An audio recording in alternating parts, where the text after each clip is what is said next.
Shruti Smriti Purananam Alayam Karunalayam Namami Bhagavat Padam Shankaram Lokashankaram.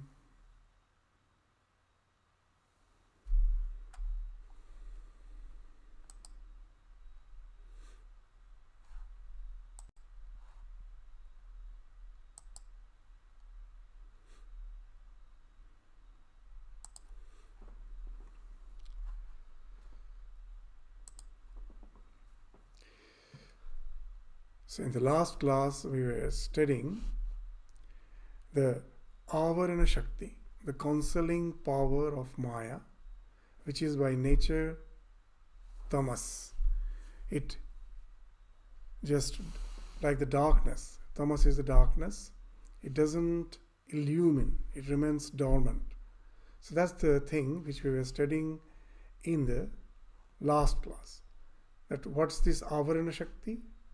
That in Vedanta they say that the world which we see, this phenomenal existence which we see, is a projection of the absolute reality. So what does that projection means? That there is no real transformation. It is not that the ultimate reality has transformed into this universe. That is known as Parinamavada. Parinama means transformation. So Vedanta doesn't believe in Parinamavada. It's not like milk becoming yogurt.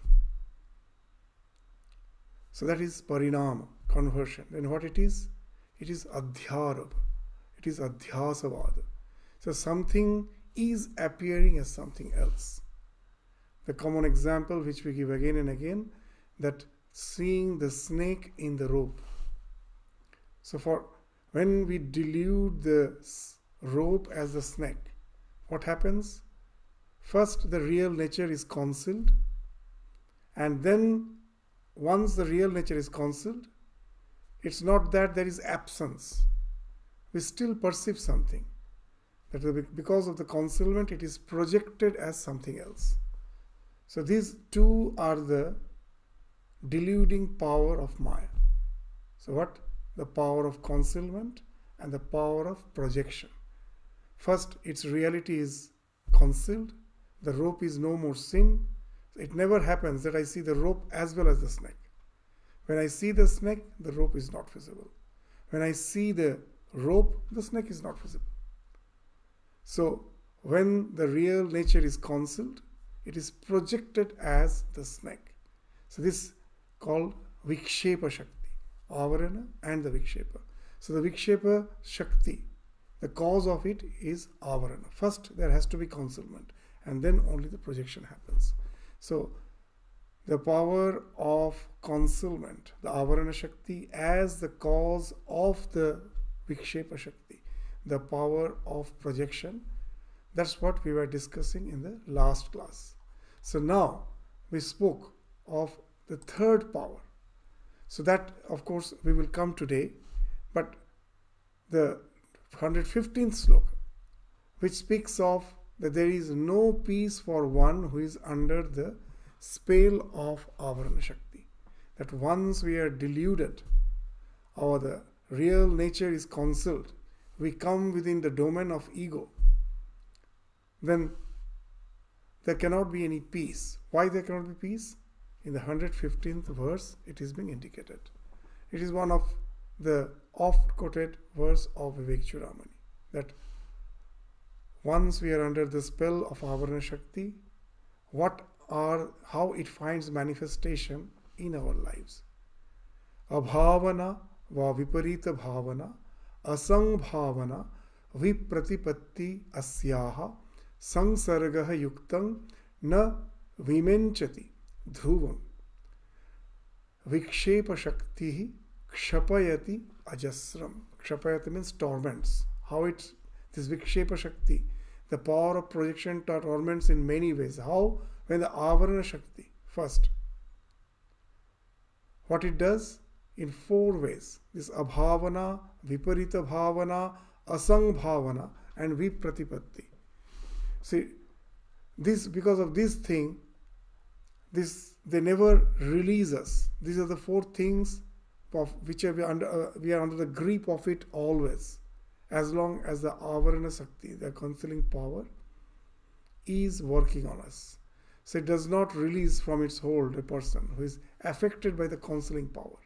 The sangsarga yuktam na vimunchati dhruvang. So there is no, this vimunchati means to get liberated.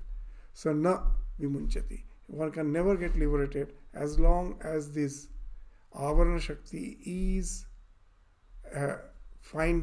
having influence on us. So what are these? Abhavana, viparita bhavana, asang bhavana, and vipratipatri. So these four things have a grip on us. What is abhavana?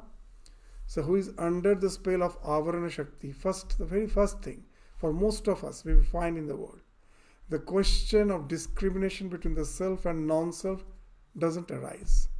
They are quite happy with the life. As in Bhagavatam, very nicely, there is a sloka which says a very interesting thing, that actually it is the spiritual aspirant who is being tormented. The other two opposite poles, they are quite happy. The one who is extremely involved in the worldly thing, they have no power of discrimination. They think this to be the be-all and end-all of their existence. They are quite happy. And the one who is realized, they are, of course, as they have gone beyond all dualities, they are happy. Then who is tormented? Who is unhappy? Who is in between? Klishta antarito janaha. That's the phrase in Bhagavatam. Klishta. Who is tormented? Who is in between? So this abhavana speaks of those person who thinks this world to be the be-all and end-all of existence. They never think of the spiritual dimension of their existence. That never dawns in their mind. The question of discriminating with the self and the non-self never arises.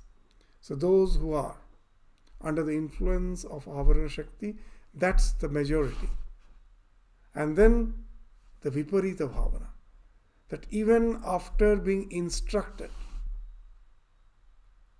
on the concept of self, we will find there are many that it is not that they haven't heard of the concept of self. They have heard of it. But in their life we will find constantly they identify the body-mind complex with the self. When the scripture says, thou art that tattvamasi, in Chandogya Upanishad there is a famous episode. There is a famous episode in which we find that the Indra and Virochana, Indra the lord of the Devas and Virochana the king of the Asuras, they go to Prajapati to be instructed in the knowledge of self. And Prajapati instructs them both. What? Tattvamasi, you are that. Initially, both takes the body to be the self. The thing which is reflected in the water is the self. That's what they are saying. So this body is the self. Virochana is happy. He eats, drinks, and is merry, and he just takes this feeding the body, nourishing the body as the be-all and end-all of existence. Indra also at the beginning thinks, is deluded by that idea. But after a short time, Indra being a man of intellect, having that wisdom within him, he finds that when the body falls sick, he is no more enjoying. That all the enjoyment vanishes when the body is ill. The body never stays the same. It's sometimes healthy, sometimes it's sick. It gradually grows old. It attains the state of jara, vyadhi. Death will come. But the self in the scripture is mentioned is eternal. So how can this body be the self? So Indra, being a man of discrimination, again goes to Prajapati. He again gets the same reply. Tattvamasi, you are that. Indra being inquisitive, about the nature of the self gradually gets established in the knowledge of the self, but we find virochana. The world is full of this, the hirers, inheritors of this virochana, who takes the body to be the self, this physical existence to be the self. You may say, how? In the world you will say, in the name of spirituality, there is so much prevalence of yoga. I still remember I went to a particular yoga school, I won't name, and the in charge of that yoga school very nicely, something he told us which made me reflect that what he's saying is really something very, very interesting. He told that how just by preaching Vedanta you exist. It's a very interesting thing, that why yoga, in the name of spirituality, people, what they're doing, you'll find there is no question of finding the self, that how to have a long life, how to have a healthy life, disease-free life. That's the be-all and end-all of going to these yoga institutions. And you say them, yes, we are all spiritually inclined, that's why we are doing yoga. But what's the ultimate motivation? Just to have good health, a long life. That's nothing more than that. So you will find that how we have also become like virochana. That spirituality, even when we have heard of the self, we have heard from the scriptures the idea of the self, and we resort to some practices which speaks of most of the people who are going to the temple, those who are all having a faith, there also you will find the same thing. As Swami Vivekananda used to say, that for most of us, what is religion? It is actually a type of materialism, because they believe in God. But why they believe in God? Because God is just the means, world is the end. That God, I believe in God, not for my real desire to attain Him, to get Him. I want this world. I want to be happy in this world with my children, with my family, with good health, and for that God is just the means. I will pray Him and He will provide me all those things. So that speaks of, even after hearing of the scriptures, what happens? We have a viparita bhavana. We take this physical existence to be the be-all and end-all of our spiritual life. So it's not easy. Some do not at all discriminate, even those who have somehow have heard of the concept of the self. In their practice, in their way of life, in their belief system, you will find somehow they have taken the body to be the self. So that is viparita bhavana. And then asang bhavana, doubt. That not only they take the body to be the self, if somehow you indicate that this is not the real spiritual life, the real spiritual life is to transcend, not to think of solution. The world is as it is, be established in the self, and the world won't torment you. The dualities of life won't vanish. The joys and sorrows of life will go on as it is. The dualities will be there. There cannot be incessant bliss in this life. The Sankhya Yoga starts with that idea. In the Sankhya Yoga, the first aphorism, the meaning of it is that if I would have got the mango in the plains, why should I climb the mountain? Suppose in a place on the top of the hill there are some mango trees. It's a mango plantation. The weather is such that the mango plantation is possible only at certain altitude, not on the plains. So now the question is that why should I climb the mountain? Why should I take that assiduous journey if I would have got the mangoes on the plain? There was no need. I climbed the mountain because in the plains that mango is not available.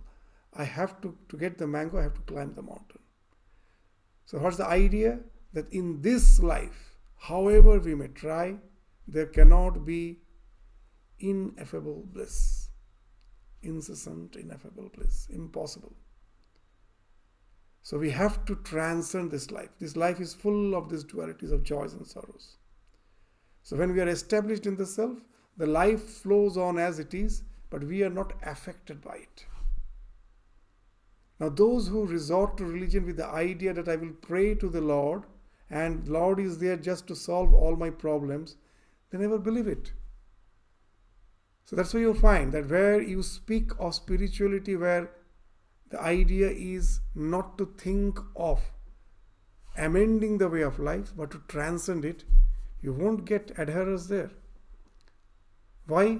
Because they think it is impossible. It is something, they have the doubt that is it really possible? That is asambhavana.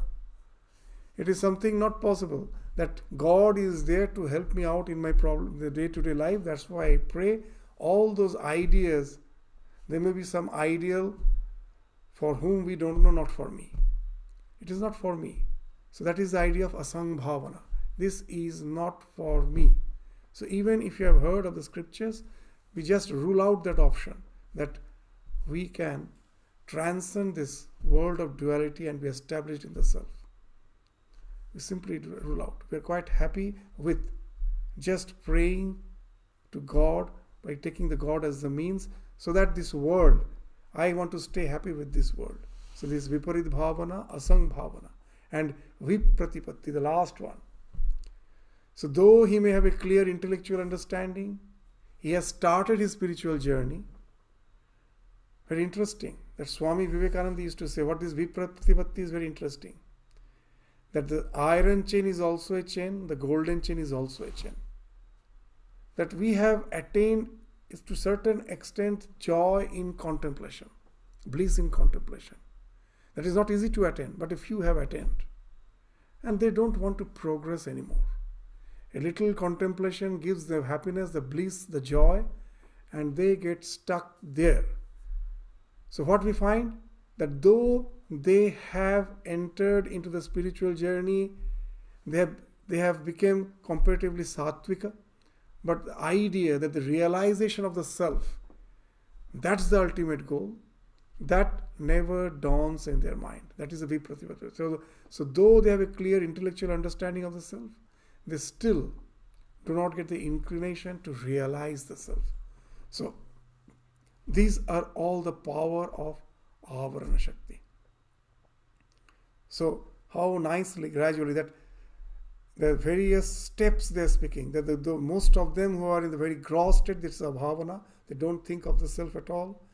Those who think of the self, a few of them, they also will find that viparita bhavana, they take the body to be the self. And a few, and among them somehow the idea comes that knows this idea of transcending this body-mind complex and to be established in the self. That's the ideal. They say it's not possible, it's at least not for me. And those who have somehow started progressing in the spiritual journey, and they have started getting bliss in that, either in the power, in discrimination and in meditation, they get stuck there. They don't want to transcend that and go to the state of realization or illumination. So these are the four categories of this people who are engrossed, who are influenced by the Avarana Shakti, as being enunciated by Shankaracharya in the 115th verse. So what is the 116th verse? The various effects of this Tamasa Shakti. That will be clearly enunciated in the 116th verse. What it is saying? What are the various effects of this Tamas Shakti? Ajnanam, alasya, jaratva, nidra, pramada, muratvam, tamo gunaha. Etai prayukta nahi vetti kinchit, nidraluvat, sambhavat, eva tishtati. So one, just like a stambha, like a pillar, like an inert object, he resides. Who? The one who is under the infatuation of this Avarana Shakti. How it finds expression? Ajnana, non-apprehension, ignorance. Alasya, laziness, procrastination, this alasya. Jaratva. These things, you will find these words appear to be synonymous, but there is a very subtle difference. this non-apprehension of the meaning that has been conveyed. That is ajnana. The scriptures has been enunciated, described, but I cannot understand the true import of it. Ajnana. Alasya, procrastination. That you know the practices which has been imparted to you, which has been actually, you have been initiated into certain practices. But every day you take that resolution, I will practice, but you find it's just slipping. You never start practicing. Your resolution is always kept in the future. So that's the procrastination, that is alasya, not making any effort. And then jaratva.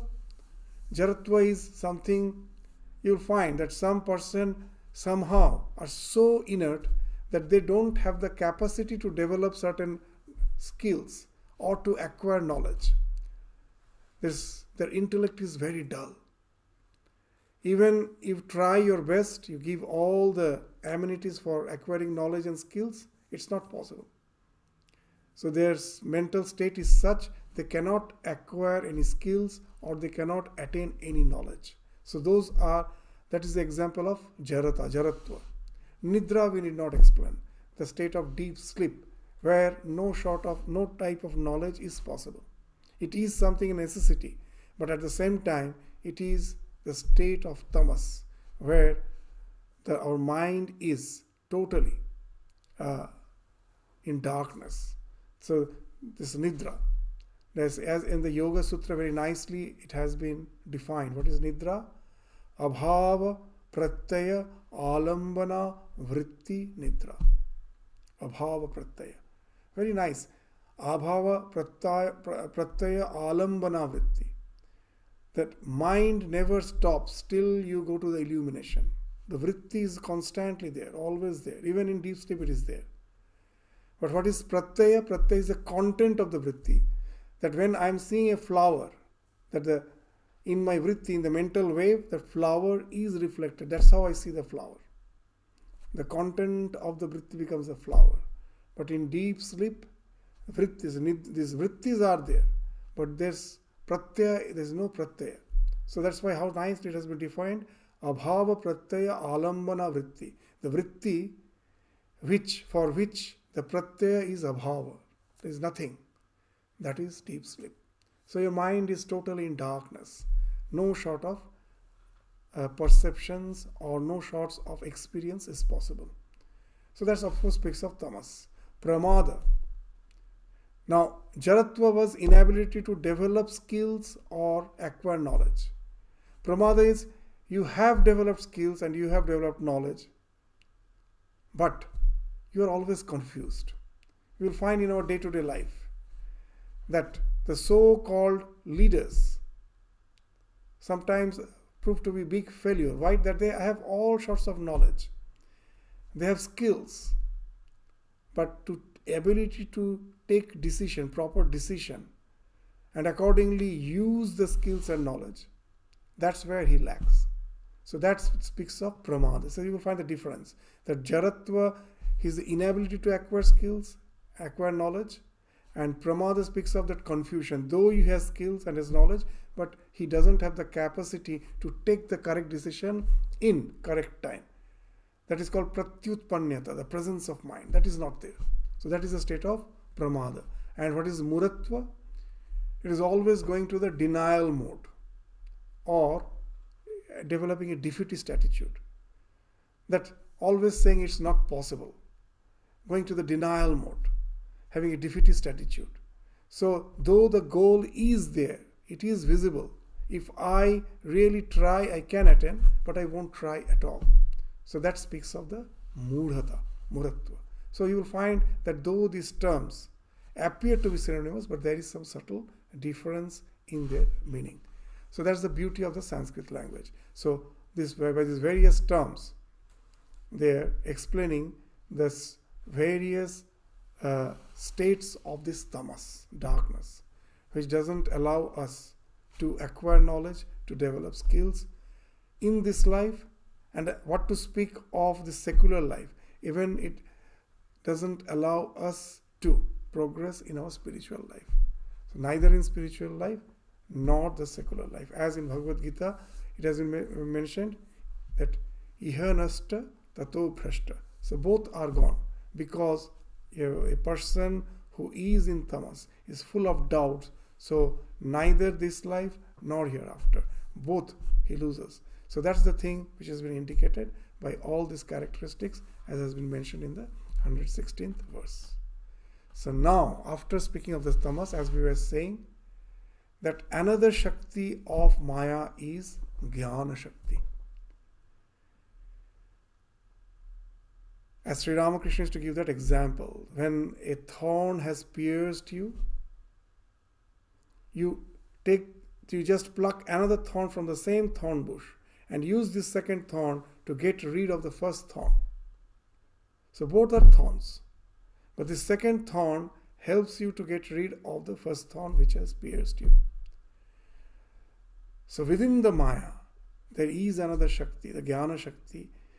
Though Maya is responsible for delusion, but within the Maya there is another Shakti, the Jnana Shakti, with the help of which I can get rid of the delusion. So Maya is just not a villain. It is just like the mother. As Sri Ramakrishna used to give that nice example. As long as the child is happy with the toys, the mother will give the toys and she is busy with her household work. She is not tendering her child. The child is just quite happy with the toys. He is just playing. The mother is busy with the household duties. The moment the child throws the toys and starts crying, the mother will leave all her work and come running to take the child on her lap. So Maya is like that. As long as we are deluded and happy with this projection, the power of projection, which are like the toys given to us. Okay, the Maya, like mother, is quite happy that yes, as long as we are happy, she is not bothered. But the moment we feel the need for liberation, it is she again who will come running with her Jnana Shakti, the power to reveal the real nature. That also is the power of Maya, which is of the nature of Sattva. This Avarana Shakti is tamas, Vikshepa Shakti is rajas, that once the nature is concealed and it appears as something else, that motivates us, that actually induces us to all sorts of actions. That's why Vikshepa Shakti speaks of rajas, Avarana Shakti speaks of tamas, and this Jnana Shakti speaks of Sattva, pure Sattva. First, we are saying that it is pure Sattva, but at the very beginning of our spiritual journey, it's not pure Sattva. That Sattva is mixed with rajas and tamas. It is tinged. But gradually, the rajas and tamas gets washed off, gets annihilated. It gets something attenuated.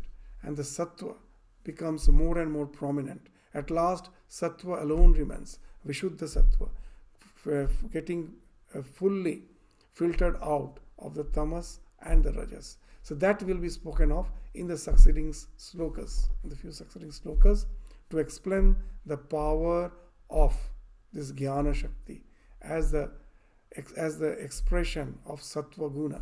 So what it is being spoken of in the 117th, it is speaking of that Jnana Shakti. What it is? Sattvang Vishuddham Jalavat Tathapi Tabhyang Militva Saranaya Kalpate Yatra Atmavimba Prativimbitassan Prakashayati Arkya Eva Akhilam Jaram. Sattvang Vishuddham Jalavat Tathapi. The pure water is something like Sattva. The water by itself is pure, but when impurities are there, it gets tainted.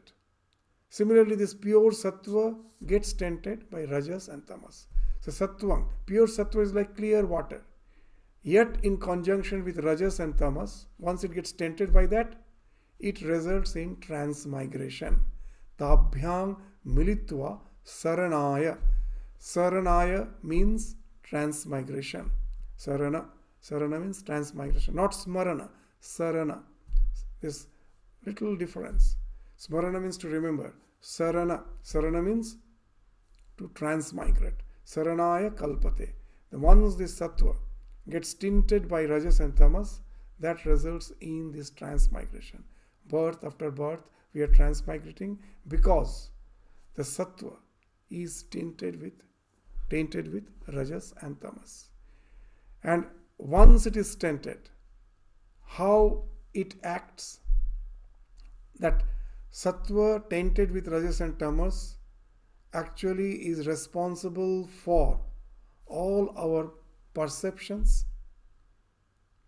And from the perception, not only perceptions, based on that perceptions, we react on that perceptions. So yes, so this perception, pure perception is sattva.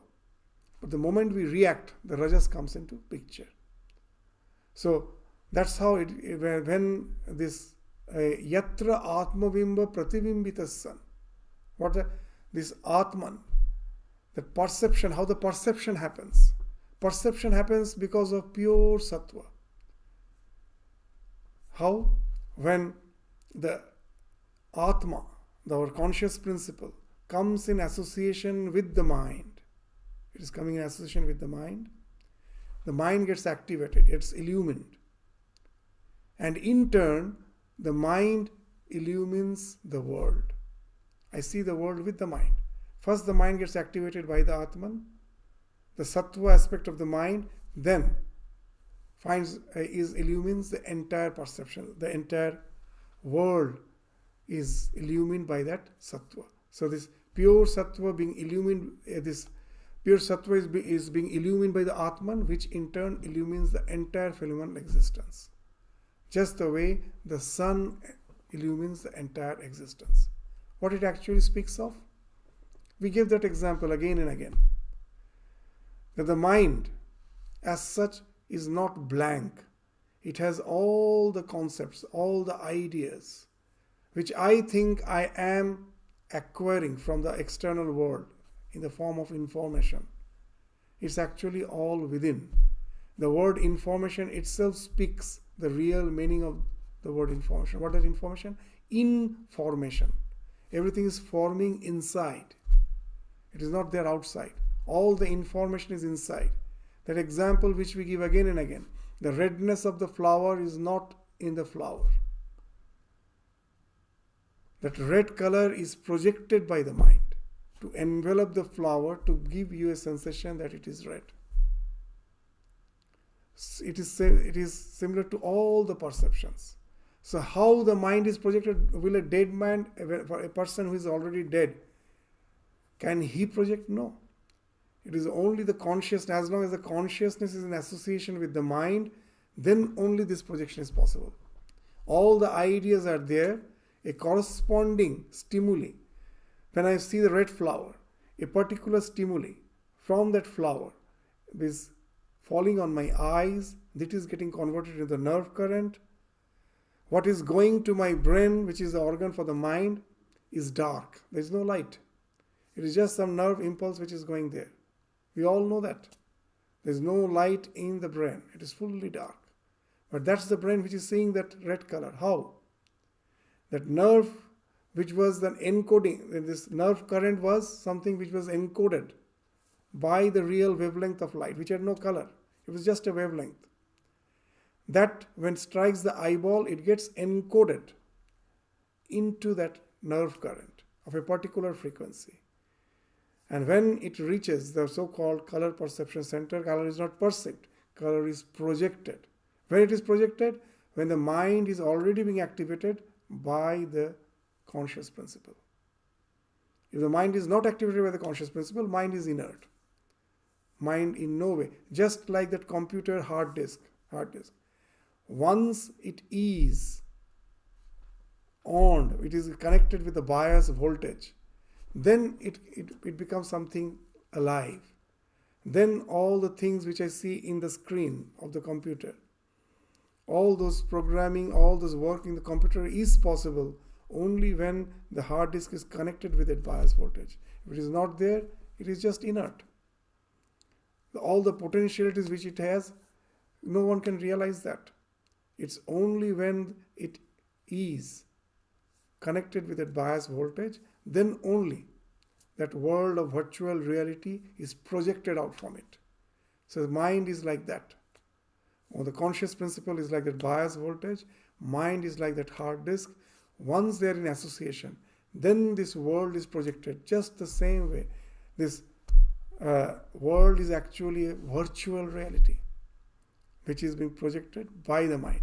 So now you will understand what it is saying, that yatra atma bimba pratibimbita. First, atma is reflected on this sattva aspect of the maya, which is the mind. From that again pratibimba, again another reflection that speaks of this creation. So this, just like the sun illumines the entire world, mind is also illumining everything. Without the mind, I cannot think of perceiving anything. So that's the idea. So this yatra atmabimba pratibimbita san prakashayati arkya is the sun, arkya iva akhilam jadam.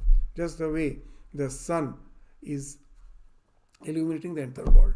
So this is the second aspect. The first, in the first phrase, what was mentioned, that when the sattva gets tainted by rajas and tamas, then it results in transmigration. This idea can be understood very clearly if we take the help of the Patanjali Yoga Sutra. There the idea of transmigration has been dealt with in a very details. So let us try to understand this idea of Vishuddha Sattva, Sattva tainted with Rajas and Tamas, what this means, and once it is tainted with Rajas and Tamas, how it results in transmigration. So this is the thing on which we will try to understand now.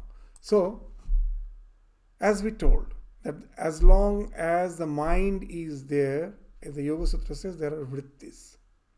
Constant pulsations are there.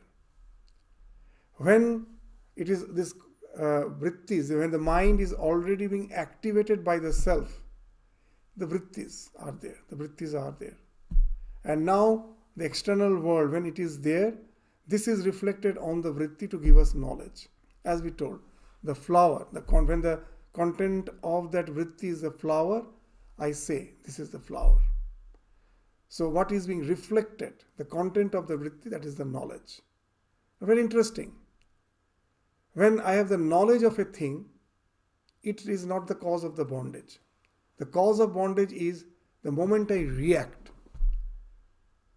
Suppose, as I told, that when I just in a petri dish there are some microbes, if I give nutrient, these microbes are drawn towards it. If I give some toxin, it moves away from it. So the knowledge by itself is knowledge. It is not the cause of liberation or bondage. The moment I react, it becomes klishta, klesha, klishta. So this question of attachment, obsession, or fight and flight response, this speaks of kleshas. Raga, dvesha, abhinivesha. So when this so-called vritti, this aklishta vritti, when this jnana vritti gets tainted by these kleshas, then it becomes klishta vritti. So there are two types of vritti. It's just when I am seeing the table, when I am sitting in front of the table, I neither like it nor dislike it. It is just there. That is, it is in no way connected with my emotive faculty. So it's neither the cause of my liberation nor the cause of my bondage. It is just as it is. But the moment I see a donut, immediately the klesha is getting involved. My emotions are getting involved. My feelings are getting involved. I am getting drawn towards it. So now I will find that how sattva, so this aklishta vrittis are sattva. When I am seeing the table, this perception is only sattva. There is no reaction for it. But the moment I see that donut, reaction in the form of raga, attachment, I am drawn towards it. So I see the reaction. There's an action and reaction. I am just drawn towards it. There some action is involved. Rajas is involved. The idea of the donut was in the mind. It was tamas. So external donut was a stimuli which activated the idea of this tamas got converted into sattva, and then the sattva is now getting converted into rajas. So the vritti is becoming klishta. So now whenever there is a vritti in the mind, immediately it will generate a samskara. It is not lost. Just in the computer, whatever you are working, it is saved. All the files, it is not lost. Similarly in the mind, all the things, whatever I see, I perceive, I feel, I experience, is not lost. It remains as samskara. Now for jnana samskara, just the knowledge of the table, it is there. It remains as the jnana samskara. So that, and that samskara comes back as again smriti. What I have experienced. Now most probably I go out of the room. This idea of this table is not there in my mind. Is it there really not there? No, it is there. It is in the subconscious mind. If it was not there at all, again when I come back and I see it, it wouldn't have came back as memory. So smriti, what is the memory?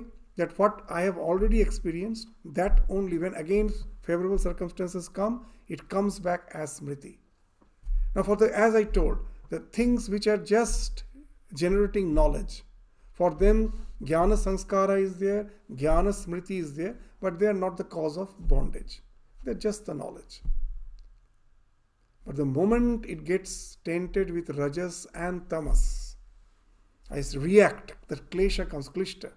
Then what happens? Klishta, this vritti, results in this bhoga vritti, this experience. It becomes bhoga. That generates bhoga samskara, bhoga smriti. Bhoga samskara, that when I tested the this yogurt, donut for the first time, the sanskara was built. Now I am busy with the other activities of the world. I forgot about the donut. And then someone again brings the donut in front of me. The samskara which was there, it comes back as a smriti. Again I am drawn towards it. Now this bhoga samskara and bhoga smriti, they get stored in our mind as vasana. Then how the transmigration happens, that we will say, that vasana. There are innumerable such vasana. But not only, that's the thing which is getting converted into vasana. As an individual aspect, it is getting converted into vasana. But there is a collective aspect that is very important. That regenerates karma ashaya. These terms are very interesting terms. Karma ashaya, receptacle of action. To understand this, what is vasana and what is karma ashaya? A small child is not interested in studies. The parent constantly tries to bring that awareness that what studies can lead to, that he can really become established in life, he can have a very settled, nice life, prosperous life. And gradually with constant insistence, the child at the beginning most probably was not interested in studies, but willfully he was using his or her will because of the insistence of the parents, of the teachers, of the society, with his willful repeated action. What happens? That has got converted into samskara. That samskara has got converted into vasana. And then what happens? Once it gets converted into vasana, you develop a liking. Now, no one has to say you that you have to study. It has become something like your passion. So now the parents are quite relieved. Yes, he has developed a liking for study. Now this liking for studies will have two things, two aspects. In the individual aspect, as I am studying well, in my exams I am bound to get good grades. That's a very, very personal aspect, individual aspect. Now with the good grades, when I go to the 12th year, now it's the time for choosing a professional course. Because of my interest in studies, I got the good grades. That speaks of my vasana, that speaks of the individual aspect. But there is a collective aspect. What is that collective aspect? Now with my good grades, most probably it enables me to get admitted in a medical college. Now this medical college is not the product of my personal, all these actions, activity. It was already there. It is something which is the collective, which is the product of the collective effort of the entire society. With my karma has not built that engineering college. But what has happened? Now this vasana, individual vasana, some of the vasana will now infiltrate through so-called my particular jati to give me, what is that idea? You will understand. See, as a student, as a school student, I developed interest in all the subjects. I was good in maths, I was good in science, I was good in literature, in social studies, whatever be the subjects. I was good in all the subjects because as I developed the passion for learning, I was getting good grades in all the subjects. I have developed interest in all the subjects. Not only that, maybe some extracurricular activity, maybe music, maybe some games, plays. I have developed interest and I was quite good in it. But now this karmashaya is something interesting. That when I am developing vasana, I am also developing this karmashaya. Developing means they're already there, but they open up for me, all this karmashaya. Now, as per the prevalence of a particular vasana, as I like all the subjects, but somehow maybe because the parents have told, or maybe I have an inclination, I want to be a doctor. Now see, my particular vasana, among all those vasanas, a particular vasana will draw me, will gravitate me to that medical college. Because I have that required grades to get admitted, is taking me to that medical college. Once I get admitted to the medical college, now you will find a very interesting thing, that in school I had interest in so many subjects, all others get shadowed. My interest in extracurricular activities gets shadowed. Now only the biological science, that becomes something more prominent in my life. The other things get shadowed. As a medical student, this is the only vasana, this is more prevalent in my life. This speaks of transmigration. Now let's take this idea that how transmigration happens. In this present life, I have desires for so many things, liking for so many things. I have developed liking for so many things. Among those all other things, also most probably music was also there. Now, my interest in music was somehow a bit more than the others. So this interest in music will create a karmashaya for me. How? After my death, I will be again drawn towards, I will be just pulled, gravitated to a family where the culture of music is something very favorable. All that family is a family of music. In some way or other, all are interested in music. They're all proficient in music.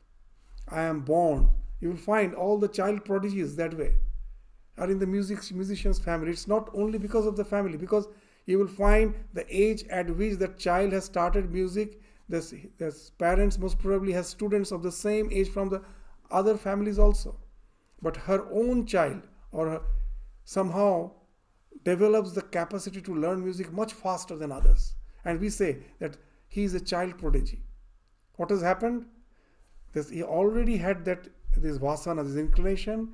Now, just like that medical student, he got admitted. He has been drawn towards a family which is interested in music, and now his vasana gets all the favorable circumstances to develop him in that. For the time being, other vasanas are shadowed, just as we told that when you get into the medical college, your other interests get shadowed.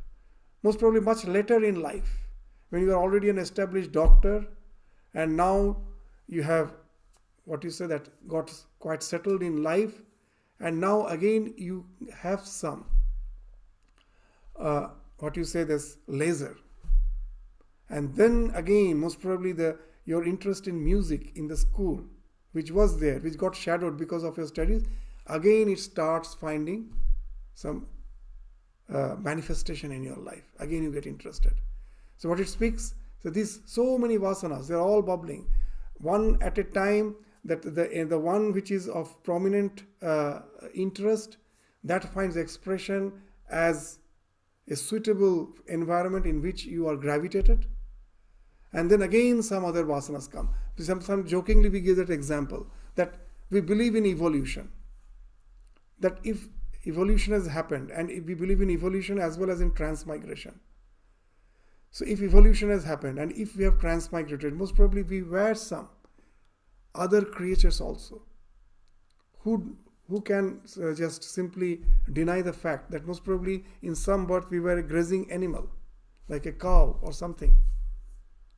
And as a grazing animal, grass was our food. We used to salivate seeing the grass.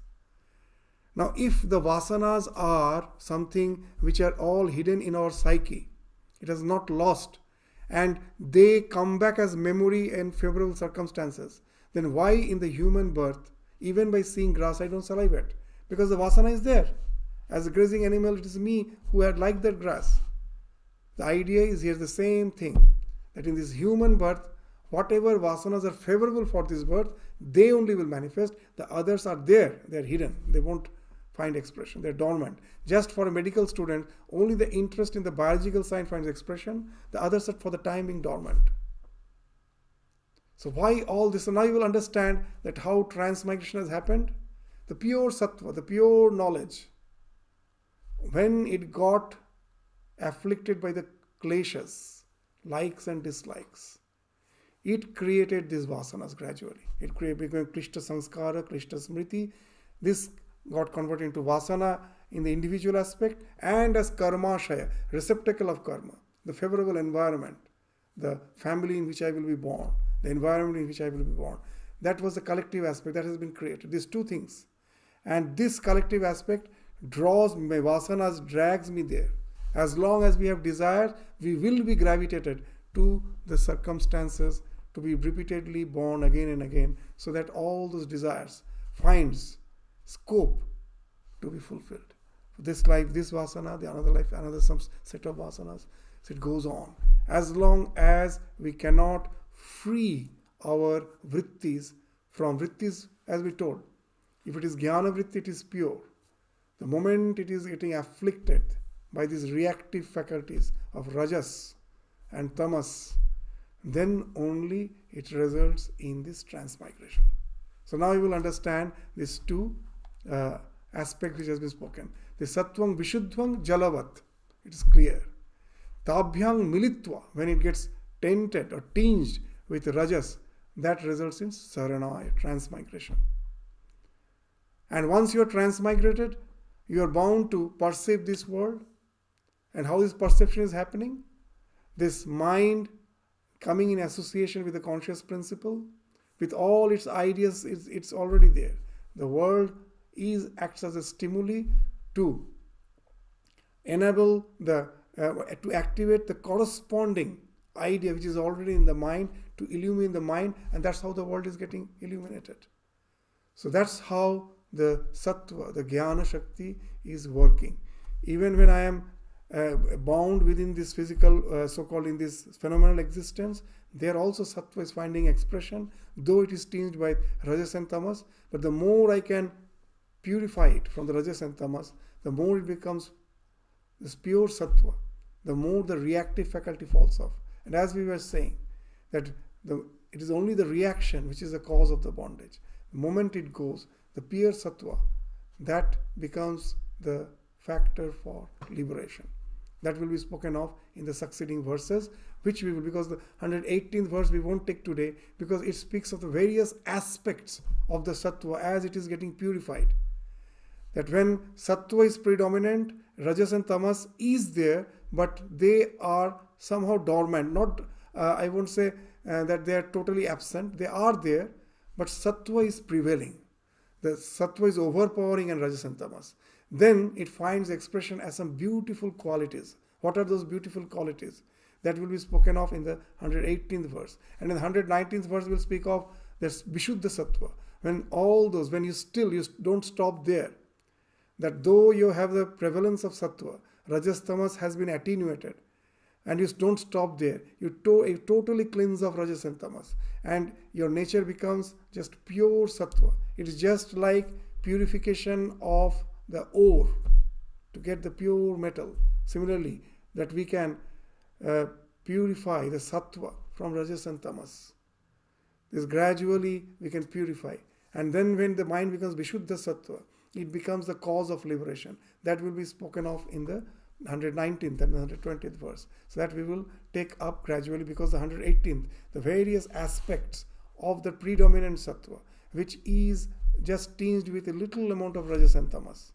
That what all good qualities it finds expression as in our life, that will be spoken of in the 118th verse, which alone will need one class to deal with, and which we will take up again in the next class. So with this, we stop our discussion.